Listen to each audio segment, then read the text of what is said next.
టాలీవుడ్ నిర్మాత బండ్ల గణేష్ చేపట్టిన విజయ సంకల్ప యాత్ర చివరికి తిరుపతికి చేరింది. ఆయన రాకకు స్థానిక ఎమ్మెల్సీ కంచర్ల శ్రీకాంత్ స్వాగతం పలికారు.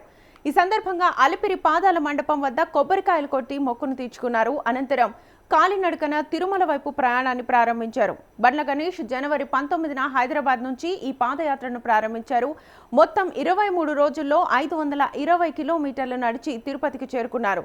ఈ యాత్ర తనకు ఎంతో ఆధ్యాత్మిక శక్తిని ఇచ్చిందని ఆయన తెలిపారు. శ్రీవారి ఆశీస్సులతో ఈ యాత్ర విజయవంతమైందని భావిస్తున్నానని చెప్పారు. రేపు బుధవారం స్వామివారిని దర్శించుకోనున్నట్లుగా వెల్లడించారు.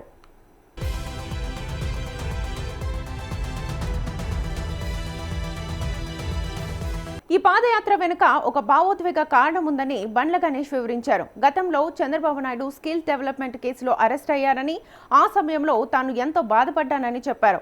ఆయన సురక్షితంగా బయటకు వస్తే శ్రీవారిని కాలినడకన దర్శించుకుంటానని మొక్కుకున్నానని తెలిపారు.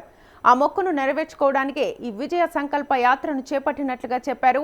ఈ యాత్ర తన జీవితంలో ఒక మర్చిపోలేని అనుభవంగా మారిందని అన్నారు.